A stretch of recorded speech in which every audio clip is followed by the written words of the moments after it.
English paper 1 first language for BA, BSc, BCom, BBA and other UG courses. ठीक है. Now this is the syllabus of Unit 1. You have poem In the Bazaars of Hyderabad by Sarojini Naidu. Prose The Eyes Are Not Here by Ruskin Bond. Vocabulary, word roots, grammar, nouns, speaking, getting someone's attention and interrupting, post-reading, creativity. These are the topics we have to cover in the Unit 1. Now let's start. Poetry in the Bazaars of Hyderabad. It is written by Sarojini Naidu. The summary of this poem is Sarojini Naidu, she born in 1879. 1879 में born हुई उन्हों and she died on 1949 after the independence. So an Indian poetess. She wrote the poem In the Bazaars of Hyderabad. The poem name is In the Bazaars of Hyderabad. To comprehend the context in which this poem was written, one must first be aware that Sarojini Naidu was a famous political figure in the Indian freedom struggle. This is the important point. Sarojini Naidu क्या है, Indian freedom struggle के वो time के थे इनो poet. So throughout the first part of 20th century she was the first women governor थे उत्तर प्रदेश के in the independent India में and the president of the Indian National Congress के president थे सरोजिनी नायडू. सो पोएम में जब भी आपको समरी लिखने के लिए आता या क्वेश्चन आता, first you have to write the introduction of this poetess. Sarojini Naidu के बारे में आपको पहले ये पैराग्राफ लिखना है. Now in terms of setting, the poem was composed to describe the bazaars of Hyderabad during the स्वदेशी मूवमेंट. जब स्वदेशी मूवमेंट निकला था, जब फ्रीडम के टाइम पे ब्रिटिशर्स के प्रोडक्ट्स को बॉयकॉट करने का था, तो जब इन्हों एक इमेजिन करे कि अगर ये प्रोडक्ट्स को अपन बॉयकॉट कर दिए तो हमारे इंडियन हैदराबाद के जो बाजार रहते हैं उसमें यहाँ के लोग जो है सो क्या क्या प्रोडक्ट को सेल कर सकते. Like that she has wrote the poem in the bazaars of Hyderabad. तो कब का है ये, स्वदेशी मूवमेंट के ड्यूरिंग के टाइम पे. During the independence struggle India opted to boycott European goods को वो करे थे लोग बॉयकॉट करने के लिए in favour of Indian goods. So Sarojini Naidu through her poem in the bazaars of Hyderabad in a captivating manner saw to communicate to idea the masses that India in rich in craftsman. India में जो है ना craftsman की कोई कमी नहीं है, बहुत रिच है यहाँ के लोग क्राफ्टमैनशिप में और ट्रेडिशन में, and does not need foreign goods. और लोगों को फॉरेन गुड्स की जरूरत भी नहीं है. बॉयकॉट करे तो इजिली इंडियन गुड्स जो है सो इंडियन क्राफ्टमैन जो है सो मार्केट में इजिली एंटर हो सकते हैं and they can sell their products. ऐसा उनका थीम था. So therefore she paints a vision of a bazaar. अब इन्होंने जो है सो एक माइंड में उनके विजन लाए कि जब ये बॉयकॉट कर देंगे अपन फॉरेन गुड्स को बिल्कुल ही, तो यहाँ के बाजार में क्या क्या रहेगा, dominated by the traditional Indian goods रहेंगे बोल के वो पोएम में डिस्क्राइब करे उन्होंने. The poem is written in the style of a series of question and responses. तो यहाँ पर जो है सो कैसे फॉर्म में लिखे उन्होंने वो पोएम को, a series of question and response है कि एक पूछ रहे हो वहां पर एक दुकान में के यहाँ दुकान वालों को इमेजिन कर लेके पूछ रहे कि आप क्या भेजते, गोल्ड स्मिथ है तो आप क्या प्रोडक्ट बनाते हैं, आप कैसा बोलते हैं, तो उन्होंने क्या रिस्पॉन्स दे रहे हैं उसके बारे में वैसा उन्होंने डिस्क्राइब करे पोएम में. The shopkeeper respond to the question. इन्हों क्वेश्चन करे कौन, पोएटस ये, एंड द शॉपकीपर जो है सो रेस्पॉन्ड कर रहे हैं उसके क्वेश्चन का. Posed by the poet. She use to approach the reveal the image of the bazaar to us. So वो चीजें जो उन्होंने क्वेश्चन कर रहे हो, जो क्राफ्ट्समैन उनको आंसर दे रहे, वो चीजें जो है in the form of poem अपने को डिस्क्राइब करे. The poem is divided into 5 stanza की पोएम है ये, each with 6 lines. It has unusual rhyme system in which each stanza second, fourth and sixth lines rhyme.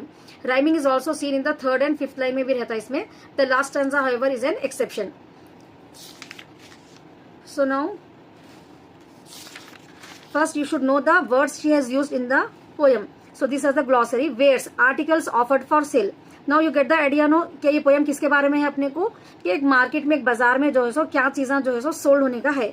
अगर अपन Britishers good को boycott कर दिए वो टाइम पे, फ्रीडम स्ट्रगल के टाइम पे, अगर इंडियंस बॉयकॉट कर देने के बाद क्या प्रोडक्ट्स उन लोग मार्केट में ला सकते. तो वेयर्स बोले तो यहाँ पर पोएम में एक वर्ड यूज करे उन्होंने, wares, articles offered for sale. तो यहाँ पर के लोग जो भी चीजें सेल के लिए ऑफर कर रहे हैं उसको वेयर्स बोलते. Crimson, a deep red. अब गोल्ड स्मिथ है, कुछ लोग जो है सो यहाँ पर जेम्स वैसा रिंग्स वैसा बना रहे अगर कुछ तो उसमें यूज करते वो. Tunic and upper garment slightly longer than A shirt. Brocade, A rich pattern fabric typically woven with gold और सिल्वर थ्रेड से बने हुआ रहता. वो टाइम पे ब्रोकेड बोल के एक क्लॉथ रहता, वो फैब्रिक कैसा रहता, वो गोल्ड एंड सिल्वर से लोग जो है सो उसको वूव करते. Amber, a deep yellow orange colour. Dagger, a short knife with a pointed blade रहती है उसमें, यूज फॉर पीर्सिंग और स्टैबिंग के लिए यूज करते. Z, a hard green semi precious stone. तो यहाँ पर इंडियन मार्केट में जो है सो उन्होंने स्टोन्स को कैसा यूज करके जो है सो गोल्ड स्मिथ अपने को rings, necklaces and for the kings और क्वींस के लिए कुछ ऑर्नामेंट्स बनाना, वैसा इमेजिन करे उन्होंने। Peddler someone who travels about selling his wares, एक स्टेट से दूसरे स्टेट में जाके जो गुड्स को सोल करते हैं उन लोगों को पेडलर्स बोलते हैं। ग्रिडेल बेल्ट और cord worn on the waist, जो राजा हैं वो टाइम पे यूज करते थे ये वेस्ट में पहनने के लिए। Scabbard, close fitting cover for a dagger of sword, sword रखने के लिए एक प्रोडक्ट बनाते थे उसको। कि citron, a kind of citrus fruit, अब मार्केट में उन्होंने जो है सो फ्रूट्स के बारे में भी डिस्क्राइब करके what kind of fruits you can sell into the market. So एक टाइप ऑफ फ्रूट है ये citron fruit, similar to orange रहता वो। सरंगी, स्ट्रेंज म्यूजिकल इंस्ट्रूमेंट्स भी जो है सो प्लेड विथ ए बो, वैसे भी चीजें जो है सो म्यूजिशियंस वो लोग आके क्या करने वाले हैं मार्केट में, मैजिशियंस क्या करने वाले हैं। Aeon an immediately long period of time. Aeon tassel, a bunch of decorative threads knotted एक वन एंड, तो यहाँ पर जो सो फ्लावर्स को भी यूज करके कैसा मार्केट में लोगों सोल्ड करना है। Azure, bright blue, chaplet, garland, हार वगैरह जो बनाते। New garland, freshly plucked flowers. So now you may get like that, you get the question in the part B, do you think that the poet has realistic depicted the Indian market? ठीक है, ऐसे type में आपको question आता है। So you have to write support your answer with example from the poem in the bazaars of Hyderabad. One question from the poem you will get it, so you have to write the summary. Now we'll see question number 2. Give the central theme of the poem in Bazaars of Hyderabad. Reading this poem in his experience that involves the sense of disgust. Like that also you can get the question. What do you think are the special features of the bazaar? How does it compare with the fair of bazaar in your own? For both you can write the same answer also. So in this poem Naido, first you have to write the introduction. ठीक है, पहले आपको introduction लिखना है। Like that, in the poem in the Bazaars of Hyderabad was written during the period. कब लिखी गई वो poem? When India was under British control के टाइम पे था, जब अभी स्टार्ट कर रहे थे लोग फ्रीडम फाइटिंग के लिए, स्वदेशी मूवमेंट स्टार्ट हो रहा था। जब स्वदेशी मूवमेंट में क्या था main theme? To boycott the British product. So newspapers were ban at the time और Sarojini Naidu came up with the idea of writing poetry to convey. And जब न्यूज़पेपर भी बैन हो गए थे तो अब पब्लिक तक जो आइडिया पहुंचाना था, दैट टाइम ये पोएट जो है so emerge way to convey the disseminate the message of Indian struggle for independence.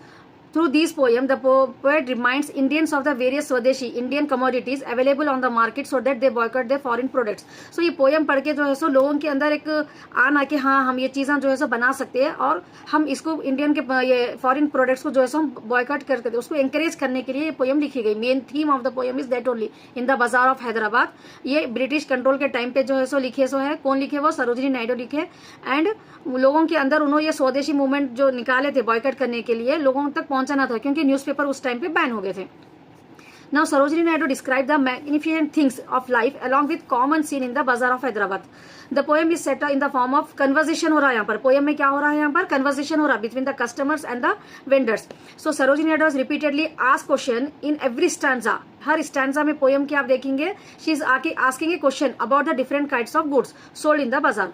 So Naidu presents the scene of the music produce by the traditional instrument. Traditional instrument से जो music produce होता है played by the musicians at the chanting of the magicians. और magicians भी आके जो है सो वो बाजार में अपने मैजिक दिखा के लोगों को एंटरटेन कर रहे थे।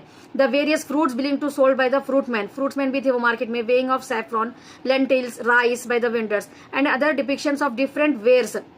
वेयर्स बोले तो क्या है? Articles offered for the sale. Different wares थे which are sold in the bazaar. The poet has use vibrant rhymes use करे उन्होंने पोएम के अंदर।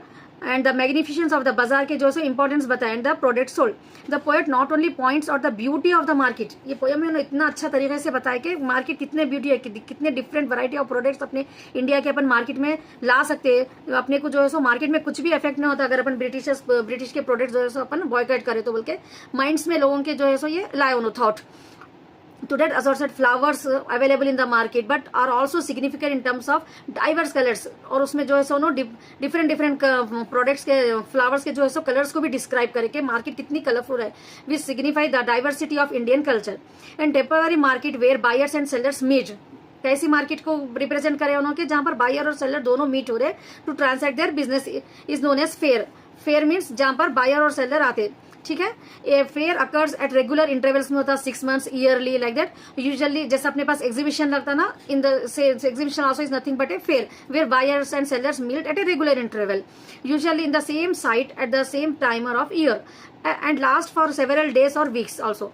A bazaar on the other hand is a marketplace with many small shops रहते हैं, इसके अंदर stalls रहते हैं। Every year on September 8 a fair is held at our place. It lasts approximately 3 days and I have has vendors रहते हैं वहाँ पर all over the country for to sell the different types of articles. At the fair one can find clothes, artificial jewelry रहती है, local street food भी रहती है उसमें, swings रहते हैं children के लिए etc. Shops are usually put up on either side of the main road leading on the Catholic church. ये उन्होंने डिस्क्राइब करे उसके बारे में। Now by combining these two answers you can write the summary by your own. So in this poem again the Naidu described the beauty of traditional Hyderabad in the bazaar. She presented the lively pictorial scenes of merchants, vendors, peddlers. Peddlers means जो दूसरे state से आके जो है सो यहाँ पर goods को sold करते हैं अदर स्टेट में। गोल्डस्मिथ, फ्रूट्समैन भी है, फ्लावर्स गर्ल्स भी है selling their goods, all of whom answer the question of purchasers who buy their articles after detailing bargaining. So the poem also describe the musical instruments के भी बारे में जो है सो ना बताए, being used and sold by the musicians and the magicians also who chant spells to bring charm for the ages to come. So यहाँ पर मैजिशियंस भी आके जो है सो अपने मैजिक से लोग जो है सो वहाँ के जो मार्केट में लोग आते हैं, चिल्ड्रन, ओल्ड एज ग्रुप, पूरों को, यूथ को जो है सो लोग एंटरटेन करते। She glorifies Indian goods in the poem because during that time India was under the subjugation of British rule के अंडर में थे उन लोगों को, ब्रिटिश गुड्स यूज करने की हैबिट हो गई थी उन लोगों को। But sold in the Indian bazaar instead of Indian ones, India में ब्रिटिशर्स आके उनके गुड्स को सोल्ड कर रहे थे instead of Indian goods. So the poet therefore is attempting the praise Indian goods, यहाँ पर उन्होंने प्रेज कर रहे हैं इंडियन गुड्स के, कि हमारे गुड्स भी कुछ कम नहीं है। If we boycott the products of Britishers we can get different types of goods in our market. People to boycott foreign goods ultimately supporting Indian independence को जो है सपोर्ट करने के लिए actually the main theme of the poem is to support the Indian independence. Swadeshi movement में जो है so Sarojini Naidu also plays a vital role because वो टाइम पे जो है सो न्यूज़पेपर बॉयकॉट हो गए थे, लोगों तक पहुंचाना, अब लोगों बॉयकॉट करना प्रोडक्ट्स को बोले तो डर था कि हम कैसा फिर जो है सो रिप्लेस करेंगे गुड्स को। सो इनको लोगों को यहाँ के इंकरेज करे, उन्होंने सपोर्ट करे यहाँ के लोगों को कि इंडियन इंडिपेंडेंस में पार्टिसिपेट करो, बॉयकॉट करो गुड्स को। Our Indian market is also full of products, we can sell and buy the products in our own market. So readers should also pay attention to the times when the poetess uses the sense to enhance the realism of scenario. पूरा अपने को scenario बताया उन्होंने poem के अंदर लोगों को कि कैसे अपनी मार्केट को जो है सो अपन कलरफुल बना सकते बोल के। This is demonstrate through a use of range of colours including silver, azure, the music playing in the background as well as the words of the sellers and consumers के जो interact हो रहा वहां पर, क्या प्रोडक्ट है, इससे क्या मिलता हमारे को, like that she stimulate and aural sense. While the description of stalls में differ, they have all been written to make the value of their existence clear. This is reinforced by the use of words like lemons, lentils के बारे में, rice के बारे में, food items के बारे में भी उन्होंने पोएम में जो है सो डिस्क्राइब करे, ऑर्नामेंट्स के बारे में, गोल्ड प्रोडक्ट्स के बारे में, गोल्ड स्मिथ के बारे में कि क्या क्या प्रोडक्ट्स जो है सो आप वो कर रहे। It is evident from the first that the poet is proud of the world she is depicting. She was from Hyderabad and so she probably familiar with the market के बारे में उनको पूरी नॉलेज थी। So this is evident in the zeal with the this she praises each shop and its wares, एक एक shop के बारे में और वहां के आर्टिकल्स के बारे में उन्होंने पोएम में जो है सो डिस्क्राइब करे। Although the speaker change frequently in the text, the same kind of feelings come through. The customer or customers are always engaged with what they are seeing. They are consistently interested in the products and the vendors are always willing to describe them in the detail. Vendors means the sellers. अगर customers कुछ question पूछ रहे तो vendors are willingly, लोग जो है सो बहुत ही दिल से जो है सो पूरा डिटेल में कस्टमर्स को समझा रहे, वैसा उन्होंने सिनेरियो पोएम में बताया। Thus the poetess Sarojini Naidu represent an Indian market to give us a scene of the rich Indian heritage, कि अपना इंडियन हेरिटेज कितना रिच है। This poem was her protest against European products and an appreciation of our second unit. We have poetry if Rudyard Kipling. In this poem, ये poem में जो है ना एक फादर जो है, पोएट एक फादर है, उन्होंने अपने सन को जो है सो ना कैसा लाइफ में आगे बढ़ना, कैसा एक सक्सेसफुल पर्सन बनना है उसका एडवाइस दे रहे उन्होंने। ठीक है, ये पूरी पोएम जो है सो एक फादर जो है सो डिस्कस कर रहे हैं अपने सन से कि उन्होंने कैसा लाइफ में स्ट्रगल करना, कैसा जो है सो परेशानियों का आए तो सामना करना, और कैसा जो है सो हिम्मत नहीं हारना, झूठ अपने को जो है सो कैसे कैसे लोग मिलते हैं, अगर अपन मेहनत करने के बाद जो है सो अपने को अगर पेमेंट भी नहीं मिला तो कैसा सब्र करना, एंड अब कुछ सपने देखना लेकिन वो सपनों के ऊपर डिपेंड नहीं रहना, चाहे वो सपने पूरे हो या ना हो, अपन उसको अचीव करने के लिए कोशिश करते रहना। और लाइफ में सक्सेस और फेल्यूर दो जो है सो ट्रम्प और डिजास्टर बोल के जो यूज करे उन्होंने वर्ड सक्सेस और फेल्यूर के लिए है। सक्सेस भी हुआ तो उतना ही खुश होना, फेल्यूर भी हुआ तो उतना ही खुश होना, दोनों को इक्वली समझना बोल के उन्होंने एडवाइस दे रहे। और अपने को लाइफ में ऐसे लोग मिलते जो अपने को साथ देते, लेकिन उन लोगों के जो है सो उसके ऊपर डिपेंड नहीं रहना है, अपने को अपने ऊपर फेथ रखना है। थोड़े लोग जो है सो अपने को डिस्करेज करते हैं, तो वो डिस्करेज को जो है सो अपन पॉजिटिव वे में लेके आगे बढ़ते रहना लाइफ में। अगर अपने ऊपर कोई डाउट करे तो अपन जो है उसको लाइट नहीं लेना ना, क्यों डाउट आया, हमारे में ऐसा क्या कमी है कि लोग हमारे ऊपर डाउट कर रहे हैं, वो उसके ऊपर फिगर आउट करके जो है सो अपने आप को जो है अच्छे बनाना। और लास्ट में जो है उन्होंने क्या बोले, योर्स इज द अर्थ। अगर हमारे अंदर ये अच्छे चीजें रहे, अगर पेशेंस रहा, सब्र रहा, जो है ना अपने को अर्थ पूरा, योर्स इज द अर्थ, पूरी अर्थ अपनी हो जाती है, and everything that's in it, और जमीन पे जो भी है सब कुछ अपना हो जाता, and which is more you will be, वो उतना मिल जाना आपके लिए काफी है। You will be a man my son बोल के उन्होंने लास्ट में पोएम को एंड कर रहे इसमें। Now the summary, if is a poem written by Rudyard Kipling, इन्होंने जो है सो ये पोएम को लिखे। First you have to write the poet name. Kipling क्या है, वो एक English author, poet and short story writer है। इन्हों क्या क्या है, उन्होंने author, poet and short story writer है। इनके स्टोरीज और पोएट्रीज जो है ना ब्रिटिश सोल्जर्स इन इंडिया के टाइम पे जो है ना उसको कंसर्न करते हो, most well known works. He also wrote children stories को भी, बहुत सारे चिल्ड्रन स्टोरीज भी लिखी उन्होंने। ये पोएम जो है ना is a collection of advice है। ये पोएम इफ जो है वो एक कलेक्शन ऑफ एडवाइस है from a father to his son. ये पोएम में क्या बोल रहे, पोएट के एडवाइस दे रहे हो अपने बेटे को, how to deal with various situation that will arise in his life. जिंदगी में हर एक के कुछ अच्छे बुरे सिचुएशंस आते रहते, various situation, good situations, bad situations, तो उसको कैसा डील करना उन्होंने पोएम में जो है सो समझा रहे। He expresses his thoughts on how to win this life. ये जिंदगी को अपन कैसा विन करना वो बता रहे हैं। Ultimately how to be a good human being, अगर अपन ये चीजों को फॉलो करें तो कैसा एक अच्छे ह्यूमन बीइंग बनते अपन बता रहे हो, उनके सन को एडवाइस दे रहे हो। The reader is encourage to be patients. अब यहाँ पर अपने को जो है सो जो पढ़ने वाले हैं उनको भी, उनके लिए भी इंकरेज होता है कि हम लाइफ में एक सक्सेसफुल ह्यूमन बीइंग कैसा बनना है। तो जो पोएम पे पढ़ेंगे जो रीडर, उन लोगों में क्या आएगा, पेशेंस, सब्र रहना, ऑनेस्ट रहना, ट्रुथ, सच्चे रहना, ट्रस्टवर्दी रहना, हम्बल, एक दूसरे से अच्छी बात करना, and should not have to deal with स्पेक्टिज्म, बुराइयां नहीं रहना, झूठ नहीं रहना, नफरत नहीं रहना एक दूसरे से। ये चीजें जो है सो अगर अपन एक रीडर जो पढ़ रहे पोएम को, उनको भी अपने को एडवाइस दे रहे हो पोएट के, ये चीजें अगर आप फॉलो करें अपनी जिंदगी में, honesty, truthfulness, trustworthy, humble nature, then you will become a successful man. He should not lose faith when the others blame him. Even though अगर लोग बुरे बुरे ब्लेम कर रहे भी तो अपन जो है सो अपनी उम्मीद को नहीं खोना बोल रहे उन्होंने। ही मस्ट बी हैप्पी, अपने सन को बोल रहे, he must be happy and confident in himself, अपने अंदर इतना खुशी रहना, इतना कॉन्फिडेंट रहना, but he must also do everything he can do accommodate their reservations.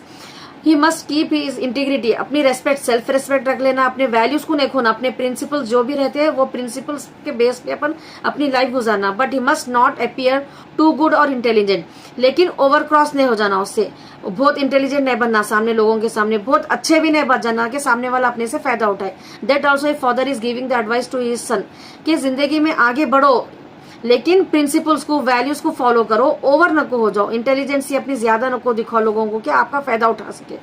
He should dream, अपने बेटे को बोल रहे हो कि ख्वाब देखो, but he should not let his dream rule him, लेकिन ऐसे ख्वाबा न को बनाओ कि आपके ख्वाबा आपके ऊपर रूल करे जैसे। ही शुड थिंक, सोचो, but he should not make thinking his goal, जो आप सोच रहे बस उसको गोल मत बनाओ, उसको अचीव करने के लिए आगे बढ़ो। He should value both success and failure को, दोनों को इक्वली मेंटेन करो लाइफ में। फेलियर आ गया तो एकदम डिसहार्टेड नहीं हो जाना। Even if the fruits of his labour are destroyed, अगर मेहनत करे कोई अपने को उसका फल नहीं दिया उसको, सपोज अगर आप वर्क करें लेकिन आपको सैलरी नहीं मिली सपोज, सो वैसे उसमें भी जो है सो हिम्मत नहीं हारना। He should prepare to rebuild them, फिर से अपन उसको अच्छा करने के आगे बढ़ना। He should not reveal his losses to others, और जो है सो अपने कभी भी कमियां जो है ना दूसरों को नहीं बताना। That is the main thing a father is giving advice to his son के अपने जो भी कमियां रहते, जो भी आपकी हार रहती है आपकी लाइफ में, अगर कुछ आपको हो रहे प्रॉब्लम्स तो वैसा दूसरों से ज्यादा नको रिवील करो। He should preserve while remaining optimistic, और हमेशा जो है सो ऑप्टिमिस्टिक रहो, पॉजिटिव सोचने वाले रहो बनो। He should continue to interact with the crowd while maintaining his virtue, कितनी भी भीड़ रह दो लेकिन आप अपनी जो है सो सक्सेस को अचीव करने की कोशिश करो। जितनी भी भीड़ है, अरे वहां पर इतने इंटरव्यू के लिए लोग आ रहे, लेकिन आप भी जाओ उसमें कोशिश करो और सक्सेस पाओ। वो एडवाइस दे रहे हो, कितना भी क्राउड रह दो, क्राउड को देख के मत डरो कि मैं इतनी क्राउड में सक्सेस हो सकता हूँ या नहीं हो सकता हूँ। You will definitely success if you are optimistic. अगर आप अच्छा सोचे, पॉजिटिव सोच के आगे बढ़े तो कितना भी क्राउड रह दो you will get the success. He can walk with Kings, राजाओं के साथ चलो, लेकिन जो भी कम कॉमन मैन है उनके साथ भी टच में रहो बोल रहा हूँ।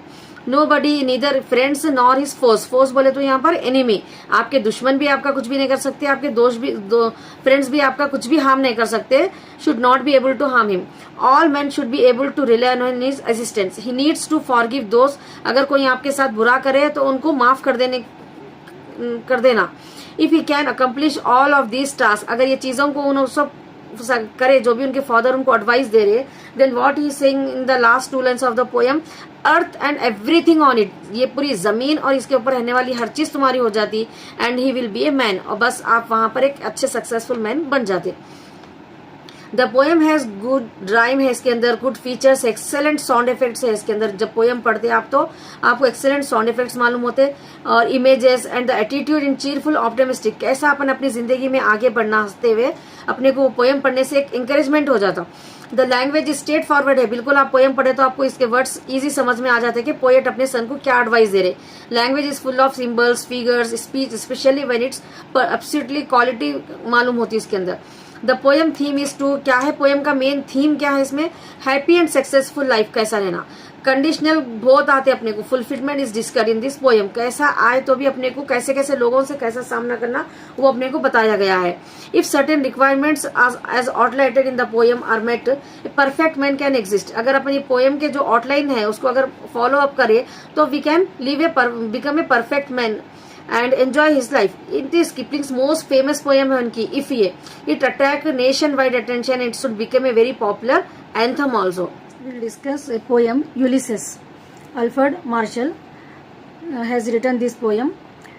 Actually we should know यूलिसेस कौन है, अपने को पहले मालूम होना है। यूलिसेस जो है ना, ट्रोजन वार के टाइम एक वार हुई थी, उसमें जो है सो उन्होंने 10 years तक वो वार के लिए लड़े थे। ये वार जो है ना ट्रॉय एंड ग्रीस, ये 2 countries के बीच में हुई थी। यूलिसेस बिलोंग्स टू ग्रीस, और ये लोग जो है सो विन भी हो गए थे वहां पर वो वार में। तो आफ्टर 10 years के बैक उन्होंने जो है सो घर को वापस आए, और बहुत ओल्ड हो गए थे, और उनके सन जो है सो इसमें यंग थे। बहुत एडवेंचरस जर्नी थी इनकी, बहुत चैलेंजिंग थी। ही फील बोर एट होम। अब यहाँ पर 20 years के बाद 10 years के बाद घर को आने के बाद जो है ना उनको बहुत घर पे बहुत बोर होने लगा at home. He was not happy with old wife, और उनके वाइफ भी जो है ना ओल्ड हो गए थे। ही डिड नॉट रेस्ट स्लीप, घर पे रहना, खाली खाना खाना और आराम करना उनको बिल्कुल नहीं पसंद था। He wants to travel again and again, फिर से उन्होंने ट्रैवल करना चाह रहे थे, बिकॉज इट वॉज चैलेंजेस, क्योंकि उनको ट्रैवल करना जो है ना बहुत चैलेंजेस रहता और बहुत पसंद था। He enjoy with friends and alone, he enjoy difficult moments with happiness. Friends के साथ जो है ना ट्रैवल करने से उनको जो है ना अच्छे बुरे मोमेंट्स उनके साथ गुजारना बहुत अच्छा था उनको। People knows him as travelling man, Ulysses को लोग कैसा जानते थे, he was a travelling man. He experience lot of thing, उन्होंने बहुत सारी चीजों का एक्सपीरियंस करे, बहुत सिटीज में गए उन्होंने और वहाँ के क्लाइमेट्स को देखे, फ्रेंड्स के साथ एंजॉय करे, बहुत सारे जो सो वार भी जो है सो उन्होंने लड़े at windy. He wants to travel more and more for ever till his last breath. तो उन्होंने यहाँ पर क्या बोलना चाह रहे कि मैं ऐसा घर पे आइडल नहीं बैठना चाहता हूँ, मैं और बहुत सारे वार देखना चाहता हूँ मेरी लास्ट ब्रीथ तक बोल गए। No he did not travel, he feel bore and can't live. For him living is not breath only, his travel adventure brings colour in life. अगर उन्होंने ट्रैवलिंग करते रहे तो उनकी लाइफ में जो है ना बहुत कलर आ जाता बोल रहा हूँ। Even though he is old eternal silence, till मेरी डेथ तक जो है ना मैं ऐसी ट्रैवल करना चाह रहा हूँ, क्योंकि ट्रैवल करने से मेरे को एडवेंचर्स करने से मेरे लाइफ में बहुत कलर रहता।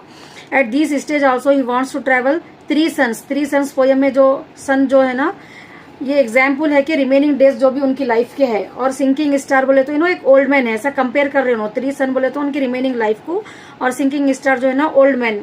ही wants to do beyond human thoughts, इंसान जितना सोच सकता है ना उससे बियॉन्ड सोचते। एक human being at this age क्या सोचते हो लोग कि अपने को जो है ना अच्छी एक लाइफ रहना, एक सेटल्ड लाइफ रहना, और अच्छा फूड रहना, अच्छा शेल्टर रहना, ये सब रहने के बावजूद भी जो उनको एडवेंचर करना बहुत पसंद था। Now in the second stanza of the poem he introducing his son, उनके एक सन थे टेलीमैकस, इनको इंट्रोड्यूस कर रहे कि अब ये जो किंगडम है, ये किंगडम मैं अपने बेटे को सौंप के जा रहा हूँ, इन्हों जो है सो अब नेक्स्ट यहाँ के किंग बनेंगे। ही फुलफिल माई ड्रीम, और मेरे ख्वाबों को उन्होंने पूरा करेंगे, मेरे सपनों को, और एक अच्छा राजा भी बनेंगे उन्होंने। ही अंडरस्टैंड द पीपल, कौन, उनके जो टेलीमैकस सन है ना, वो वहाँ के लोगों को अच्छा समझते उन्होंने, वेल मैनर्ड में, और लोगों को हेल्प भी करेंगे उन्होंने। लेकिन मेरा इंटरेस्ट ये चीजों में नहीं है, तो मैं क्यों ऐसा करूं, मेरा इंटरेस्ट एडवेंचर करने में है। सो अगर मैं यहाँ पर किंगडम को संभाला तो मैं सही लोगों को नहीं देख सकता हूँ, क्योंकि वो मेरे बेटे के अंदर वो खूबियां हैं, बल्कि उन्होंने अपने बेटे की तारीफ कर रही है सेकंड स्टैंजा में। ही स्मार्ट है वो, he talks in polite way with everyone, he also followed my religion को भी फॉलो करता हूँ। ही वर्क एज किंग, वो बहुत अच्छे से जो है सो अपने राजा का किरदार जो है सो निभा सकता। आई बोले तो यहाँ यूलिसेस अपने आप को बोल रहे कि mine means he will go for adventure, मैं जो है सो एडवेंचर के लिए जाऊंगा। No in the third stanza क्या बोल रहे हैं उन्होंने कि his part is ready vessel, अब उनके शिप्स जो है ना वो एडवेंचर के लिए जाने के लिए भी रेडी है, और उनके फ्रेंड्स भी रेडी है वहां पर। दे ऑल एंजॉय थंडर, चाहे कि समंदर में कितना भी आंदो, तूफान आंदो, बुरा वक्त आंदो, बैड टाइम आंदो, या सनशाइन अच्छा टाइम आंदो, but we will enjoy together बोल रहे हो। वी आर ऑल ओल्ड, उनके साथी जो है ना वो लोग भी ओल्ड है, but we can do adventure, we are close to death, we will fought with good god also. अगर अपने कुछ परेशानियां भी आएंगे अगर अपने को गॉड की तरफ से, तो भी जो है सो हम लड़ने के लिए तैयार है, बल्कि उनके फ्रेंड्स बोल रहे हैं यहाँ पर। We will see new city, और अब जाके हम यहाँ सो नए सिटी को देखेंगे। He wants with sail to go his life, he wants spend on travelling, if he died through gulfs we can touch other island, even though अगर हमको मौत भी आ गई तो कुछ भी फर्क नहीं है, बट वी विल ट्रैवल, वैसा एम्बिशन, वैसा उनके अंदर जो है सो एडवेंचर के फीलिंग्स है। एक्किलिस उनका एक फ्रेंड थे जो ऑलरेडी हो गए वो वार में, ठीक है, लेकिन फिर भी उनको एक होप है यहाँ पर कि एक्किलिस इज फ्रेंड और वी मे फाइंड एक्किलिस, अगर हम फिर निकलेंगे, फिर अपन एडवेंचर्स के लिए जाएंगे तो शायद अपने को एक्किलिस से मुलाकात भी हो जाएंगी, बोल के होप कर रहे हो यहाँ पर ये। When we have some bravely qualities in us, we are old, अपने फ्रेंड से बोल रहे कि अपन ओल्ड है, but were same age was young, लेकिन फिर भी अपन यंग के जैसे हैं। Our will is strong, main चीज ये पोयम में क्या है बोले तो विल पावर को एम्फेसिस कर रहे हैं यहाँ पर, कि even though if you are old you can do anything, that is the main concept of the poem. Will power of a man can change his life. So even though our will is strong but body became weak, body weak भी तो हुई, लेकिन will power strong रहने से again फिर यूलिसेस जो है सो adventure के लिए निकल गए। That is the emphasis of the poem. Now will see the summary. Alfred Lord Tennyson, ये पोएट कौन है इसमें? अल्फ्रेड लॉ टेनिसन है। यूलिसेस पोएम लिखे, deals with the desire to reach beyond the limit, एक इंसान जो है सो अपने लिमिट जितना भी उसकी सोच रहती है उसके बियॉन्ड भी जा सकता है अगर उसका विजन अच्छा है तो, ठीक है। यूलिसेस is the antithesis of mariners and the loots of eaters who proclaim will no longer roam। अब उन्होंने यहाँ ऑलरेडी एक जंग वार जो है सो ना ग्रीस की विन करके आगे थे उन्होंने, ट्रॉय एंड ग्रीस की जो वार थी, लेकिन अब यहाँ पर आने के बाद जो है ना उनको बिल्कुल ट्रैवल करने का नहीं था, उन्होंने घर पे आ गए उन्होंने। यूलिसेस हंगर्स टू एक्सप्लोर अनट्रैवल वर्ल्ड, लेकिन यहाँ पर उनके अंदर एक भूख थी कि कैसा जो है सो ट्रैवल वर्ल्ड नहीं वो करे तो कैसा वो था। Ulysses is poem which gives us detail, इसके अपने अंदर अपने को बता रहे कि अनहैप्पीनेस यूलिसेस की जो है सो बारे में बता रहे कि उन्होंने कितने अनहैप्पी है यहाँ पर आके अपने ओल्ड वाइफ को देख के, और अपने यहाँ पर के देख के खाली खाना रहना सोना ये चीज़ों को देख के। He is living at his home on an island of Ithaca. Ulysses in excellent example of dramatic monologue in which Tennyson adopts a classical hero Ulysses. ये टेनिसन जो है सो बहुत अच्छे से बता रहे कि यूलिसेस जो है सो हीरो है बोल के, main character of his work. Ulysses is not satisfied with his way of life, बिल्कुल सेटिस्फाइड नहीं है ये पोयम में यूलिसेस के उनकी लाइफ से। He wants still to continue sailing, क्योंकि उन्होंने ऑलरेडी एक वार के बाद जब 10 ईयर्स के बाद उन्होंने जब घर को आए तो उनको बिल्कुल जो है सो बहुत बोर फील हो रहा था यहाँ पर। Though he is getting old the desire for travelling is not sinking in him, इनके अंदर जो है सो सिंक नहीं हो रहा, वो डिजायर डूब जा रहा नहीं। यूलिसेस एक्सप्रेसेस फ्रस्ट्रेशन, यहाँ पर यूलिसेस पोयम में बताया कि मैं बिल्कुल फ्रस्ट्रेट हो जा रहा हूँ, एट हाउ डल हो जा रहा हूँ और पॉइंटलेस है मेरी लाइफ बोल के उन्होंने बता रही है यहाँ पर। As a king of Ithaca trapped at home on the rocky island of Ithaca, एकदम मैं जो है सो जकड़ गया यहाँ पर घर में, ये पहाड़ों के इथाका में जो है सो, इथाका जो रह रहे वो प्लेस का नाम है। हिज वाइफ इज ओल्ड, यहाँ पर इन्होंने बता रहे कि मेरी वाइफ भी ओल्ड हो गई सो है। He must spend his time enforcing imperfect law as he attempts, अब यहाँ पर के जो लॉज रहते हैं वो उसको मैं सही से नहीं निभा सकता है। If I become a king of that Ithaca, he attempts to govern people he consider stupid and uncivilised, लोगों यहाँ के लोगों को क्या है, सिर्फ खाने के अनसिविलाइज लोग है बोल रहे हो यहाँ पर। Ulysses feels that all his people do is try to amass wealth, यहाँ के लोग सिर्फ क्या चाहते हैं, वेल्थ, स्लीप एंड ईट, लेकिन यूलिसेस के अंदर के जो थॉट्स है वो बिल्कुल डिफरेंट है। उन्होंने सिर्फ वेल्थ से, स्लीप से, ईट से सेटिस्फाइड नहीं होते। He want to do travel, he want to do more adventure. They have not realized who Ulysses, और वहाँ के लोग जो है सो यूलिसेस की इंपॉर्टेंस को भी नहीं पहचानते बोल रहे हो। वॉज और what he was as he lives, he wants to do things, कुछ नया करना चाहते हैं, no make life worth living. He was happy in every moment he spend travelling, अगर उन्होंने ट्रैवलिंग करे तो वहाँ पर जो है ना अपने फ्रेंड्स के साथ, अपने पीट्स के साथ जो है ना एवरी मोमेंट, चाहे वो बैड टाइम रहने दो चाहे गुड टाइम रहने दो, उन लोगों के लिए बहुत अच्छा एंजॉय करते हो उन्होंने। Even when suffering when with faithful crew, इन लोगों का जो ग्रुप रहता, and when he was by himself, चाहे उन्होंने ट्रैवलिंग करते रहे जब अपने ग्रुप के साथ रहने दो चाहे अपने आप अकेले भी रहने दो, लेकिन वहाँ का एवरी मोमेंट उन्होंने एंजॉय करते। When on land and on the sea through storms, चाहे तूफान आंदो चाहे कुछ भी आंदो, लेकिन he enjoying that adventurous traveller. He became famous throughout the world, और उन्होंने जो है ना ऐसा ट्रैवलिंग करते करते वर्ल्ड में बहुत फेमस हो गया। To explore yearning to know more, he found joy fighting with his fellow soldiers, के साथ फाइट करने में भी मजा आता उनको with man. He honoured and respect, बहुत रेस्पेक्ट भी मिला उनको, ऑनर भी मिला उसके लिए। And also when he was a part of Trojan war, starting I told you know Trojan war, ये ट्रोजन वार से ही अपने को अपने यहाँ पर मालूम हो रहा है, यूलिसेस जो है ना ट्रोजन वार को जाके आने के बाद से ये कहानी अपने को जो पोयम है वो नरेट करे सो है। So that is the important point you have to write here regarding Trojan war. All this encounter taught him very costly experience. He compares himself to a sword. अपने आप को एक रस्ट sword के जैसा compare कर ले रहे।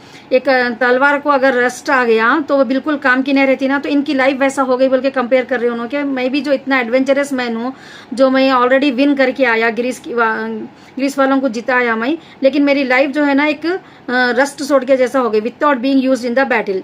सो being alive does not mean we are living, just life जो है ना ईट वेल्थ होना, ईटिंग होना, स्लीपिंग होना, उसको नहीं बोलते बोल रहे हो। It would be disgraceful to sit tight at home and just try to eat and stay alive for a few more years. मैं ऐसी लाइफ से बिल्कुल बेजार हो गया जो सिर्फ घर पे रहना, खाना खाना और कुछ चंद दिन मेरे जिंदगी के गुजारना है बोल के। Now Ulysses start describing his son, अब अपने बेटे को डिस्क्राइब कर रहे हो, Telemachus, who will be his successor. अब नेक्स्ट किंग कौन बनेंगे यहाँ पर यूलिसेस जाने के बाद? Telemachus. Ulysses is confident about his son, उनको अपने बेटे पे बहुत कॉन्फिडेंट है। हिज रूल के बहुत अच्छा, क्योंकि उन्होंने लोगों से बात करने का वे, लोगों को अंडरस्टैंडिंग करने का टेलीमैकस में बहुत अच्छा पावर था वो। That is conscious and thoughtful person था वो। Ulysses look out towards the port, now again he move to the port. अब ये बेटे को पूरा अपना दे के उन्होंने जो है सो ना यूलिसेस फिर नए एडवेंचर के लिए जाने के लिए निकल गए, और पोर्ट उनके लिए रेडी है। Where the wind is blowing because still has the goal of sailing past the horizon. There he and his former crew, इनका जो ग्रुप है, want to complete the barrier of Achilles. ये point भी आपको लिखना जरूरी है। एक्लिस को ऑलरेडी डेथ है, लेकिन उन्होंने फिर एडवेंचर के निकल के लिए उनके अंदर एक होप है कि हम, इनका बेस्ट फ्रेंड था ये Achilles. He affirms that they are young at heart, even though they are old for the age, but heart में, उनके दिल में जो है ना बिल्कुल यंग है वो लोग। Have not lost their prowess and strength, their minds and hearts are still brave है एंड कंपोज है in their face of anything. कुछ भी डेंजर आया तो भी वो लोग जो है ना लाइफ उसका सामना करने के लिए रेडी है। They remain determined to hard work to pursue their goals and accomplish them and to never give up. यहाँ पर जो है इनके विल पावर को बताया गया कि इवन दो ही इज बिकम ओल्ड, लेकिन उनके अंदर जो है ना अभी भी यंग हार्ट है उनका, अभी भी बोल के बताया गया है। Unit 4 on his arriving at the age of 23, John Milton. ये एक सोनेट है, 14 लाइन्स का रहता, ठीक है। In this poem we will discuss on his having arrive at the age of 23, John Milton poet है इसके। About the poet, the poem is on the poem on his having arrive at the age of 23 is a sonnet. Sonnet बोले तो 14 lines की poem है ये. John Milton लिखे इसको. That reflects on his own life journey and the passage of time. ये poem में उन्होंने क्या के बारे में बोल रहे हैं, उनकी खुद की लाइफ की जर्नी कि कैसा टाइम गुजर गया उसके बारे में उन्होंने क्लियरली, क्योंकि उनके 23 ईयर्स गुजर गए लाइफ के, तो सोनो उसके एक्सपीरियंस के बारे में बोल रहे हैं. John Milton was born on 9 December 1608 in London में बॉर्न हुए उन्होंने. He died on 8 November 1674. He was known to the world as a great poet and a unique writer के जैसा उन्होंने बहुत मशहूर है वर्ल्ड में, पूरे वर्ल्ड में मशहूर है जॉन मिल्टन कह के लिए great poet and unique writer बोल के. Shakespeare and paradise lost are his most popular work. ये इनके और दूसरे लेसन्स है. शेक्सपियर एंड पैराडाइज लॉस्ट ये जो है सब बहुत मशहूर है उनके वर्क. ये now you have to write about the theme. We don't see a celebration of a birthday but a problem that the young gentleman faces as time passes by. We don't see a celebration. इन्हों जो है ना उनकी जब 23rd years गुजर गए तो उसको सेलिब्रेशन के जैसा नहीं समझ रहे, उन्होंने एक प्रॉब्लम समझ रहे as the time passes. But finally उसके बाद जो है सो उनको रियलाइज हुआ कि that everything is the will of God. जो भी होता गॉड की वजह से होता, गॉड की तरफ से होता, and we should obey it without any regret. और हमारे को जो है ना कुछ भी रिग्रेशन नहीं होना, और जो भी लाइफ अपनी जो है ना गॉड के विल से होता बोल के उन्होंने उस पर यकीन कर रहे. That is the theme of the poem. क्या है इसका थीम ऑफ द पोएम में अपने को कि यहाँ पर जो ये पोएट है ये उनके 23 ईयर्स को उन्होंने सेलिब्रेट नहीं कर रहे, एक प्रॉब्लम के जैसा समझे उन्होंने पहले कि मेरे 23 ईयर्स ऐसे ही गुजर गए बोल के. लेकिन फाइनली उनको फिर ये पोएम में लास्ट में उनको रियलाइज भी हो गया कि जो भी एवरीथिंग जो भी होता वो गॉड की तरफ से होता, और उसके लिए अपन जो है ना रिग्रेट बोले तो कुछ भी मायूसी नहीं फील करना, अपन कुछ भी बुरा नहीं समझना अपन. And we should obey whatever the God wants to us. Now summary. John Milton was disappointed. John Milton जो ये पोएट है बहुत उदास है उन्होंने. When he turn 23 years old, जैसा उन्होंने 23 ईयर्स ओल्ड हो गए उन्होंने बहुत डिसअपॉइंट हो गया अपनी लाइफ से. It has passed away so fast. क्या बोल रहे हैं उन्होंने पोएम में ये बता रहे हैं उन्होंने उनके 23 ईयर्स जो है ना बहुत फास्ट टाइम को उन्होंने एक जो है ना चोर के जैसा बोल रहे, थीव के जैसा. You see in the poem how soon that the time the subtle of thief. एक खामोशी से एक चोर आके कैसा चुरा लेके जाता, कुछ वैसा इन्होंने बोल रहे पोएम में कि मेरे यूथ मेरी 23 ईयर्स जो है ना टाइम जो है ना एक चोर के जैसा चुरा लेके चले गया बोल रहे उन्होंने 23 ईयर्स इनके. He could not mend his career properly. 23 years हो गया लेकिन अभी तक उनका कैरियर प्रॉपरली सेट नहीं हुआ. He feels regret. उसके लिए उन्होंने बहुत उदास फील कर रहे. And says that he have neither succeeded nor achieve anything in his life. उनकी लाइफ में ना उनको अभी कुछ कामयाबी मिली और ना कुछ उन्होंने कुछ अच्छा कुछ अभी अचीव करे लाइफ में. As he became a poet just. अब यहाँ पर उन्होंने 23 ईयर्स के जब एक पोएट स्टार्ट करे नो रिसेंटली वो भी. And had a lot of work to do. और बहुत कुछ करना है उनको. But time is too short. Already उनकी लाइफ के 23 ईयर्स गुजर गए. आने वाली लाइफ उनके लिए क्या है बोल रहे हो नो बहुत टू शॉर्ट है बोल रहे. As he had already reach 23 years. Hence the poet blame time. अब यहाँ पर इन्होंने किसको ब्लेम कर रहे, टाइम को ब्लेम कर रहे for stealing his youth without his notice. उनको मालूम नहीं हुए जैसा टाइम जो है ना 23 ईयर्स उनके आके एक खामोश चोर की तरह लेके चले गया बोल के उन्होंने टाइम को ब्लेम कर रहे हैं यहाँ पर. His appearance has become mature, but he still requires time to get inner maturity. 23 years के उन्होंने हो गए, एक मैनहुड में आ गए उन्होंने, लेकिन उनके अंदर इनर मेच्योरिटी जो है ना अकॉर्डिंग टू उनकी एज उनको मैच नहीं कर रही वो. He feels that if he had got some more time. उन्होंने क्या सोच रहे, अगर मेरे को कुछ ज्यादा और टाइम मिलता था to bring maturity in himself he would have been very happy. According to 23 years age उन्होंने अगर लाइफ में सेट हो जाते थे तो उन्होंने अपनी लाइफ जो है ना बहुत खुश होते थे उससे. लेकिन according to 23 years of age of maturity manhood आ गया उनको, लेकिन मेच्योरिटी इनर मेच्योरिटी नहीं आई, इसलिए उन्होंने जो है डिससेटिस्फाइड हो रहे हैं यहाँ पर. Milton says that whatever happened in his life had done under the supervision and care of God. अब नेक्स्ट पैरा में उन्होंने क्या बोल रहे हैं कि रियलाइज हो गया उनको कि ये जो भी मेरे 23 ईयर्स ऑफ लाइफ जो मेरी गुजरी वो गॉड के सुपरविजन में गुजरी वो. Milton says that what ever happen in his life, मेरी लाइफ में जो भी हुआ वो जो है ना गॉड के सुपरविजन में हुआ. No one can overrule the ruling God. God से के ऊपर तो कोई और रूल करने वाले नहीं है. No one is spared for from his eye. और उनके आंख से कोई भी बच भी नहीं सकते. So he says that we should have firm faith in his decision. तो यहाँ पर उन्होंने and should never object against it, realize हो गया कि मेरे 23 ईयर्स जैसे भी गुजरे होंगे वो एक गॉड के सुपरविजन में गुजरे, और गॉड जो है ना हमारे लिए वेल करते, हम उसके अगेंस्ट कुछ भी नहीं कर सकते।